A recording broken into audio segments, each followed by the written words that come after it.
Welcome back, urban planner ladles and simulation enthusiast jelly spoons, to Friday 5-minute facts. Today we're diving into the concrete jungle of SimCity 2000, the 1993 classic that taught us all the joy of building and of course accidentally destroying cities. New sounds and new powerful tools.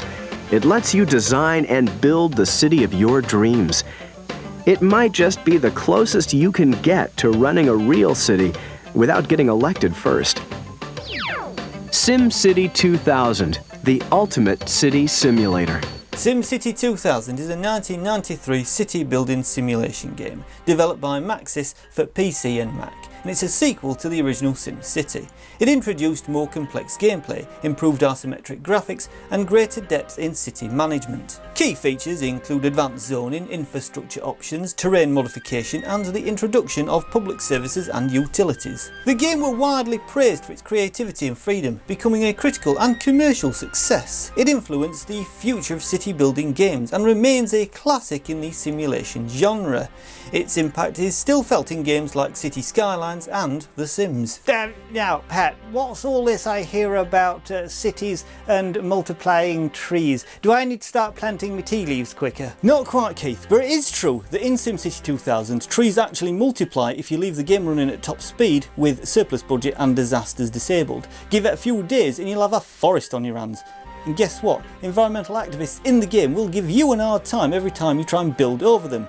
You wanted a nice residential zone? Sorry Keith, the trees have other plans. Well, I suppose even in a virtual world, Mother Nature still has a say. SimCity 2000 is viewed from a diametric perspective, not isometric. This means that two sides of an object are at the same angle while the third isn't. It gives the game that unique look where your cities feel like a diorama come to life. It's like looking at a tiny chaotic model where your decisions make or break the place. Yeah, so that's why the cities always look they were about to topple over. It's all about the angles. Or angels as you've written in the script, you thicko.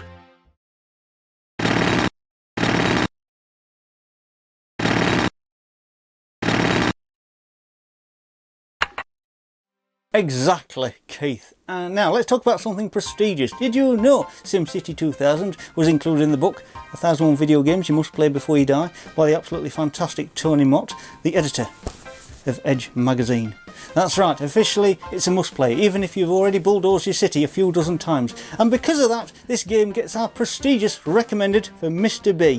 This is the end. Do you think he's ever going to actually play any of these games that we keep recommending for him? Well, I mean, the list is piling up, so we best get a move on. Tell you what, ladles and jelly spoons, if you'd like to see Mr. B make his way through some of the games that we have recommended for him, head over to Mr. B's ukulele channel and tell him that we sent you. Tell him to get a jog on with list. Maybe I'll give it another go after I've sorted my tea garden, of course. And here's something for the art lovers. In December 2012, SimCity 2000 was acquired by the Museum of Modern Art for its permanent collection of video games. It is presented in a specifically designed demo, so even years after its release it's still turning heads, in a very cultural way of course. A game? In a museum? That's something to talk about over tea. But Pat, tell me, did they make any games after SimCity 2000? I seem to remember something about a helicopter. Hey, you got good memory, Keith. Several spin-offs were released, including Sim Health in 1994, which simulates President Bill Clinton's healthcare reform proposal. Not exactly a blockbuster, but it's got that SimCity 2000 interface. Then there was SimCopter in 1996, where you could pilot a helicopter around your SimCity 2000 cities, perfect for those days when the mayor decides to take to the skies. Helicopters and healthcare. What a combination. Aye. And in 1997, the streets of SimCity let you drive around your city, racing and even engaging in vehicular combat, because why not turn your peaceful city planning into an action-packed car chase? And that's what makes SimCity 2000 a timeless classic. You can build, fly, destroy and drive all in one universe. Plus it's even got its place in high art. But before we get too carried away, let's not forget about the ports. The Super Famicom version got a lukewarm 6 out of 10 from Famitsu,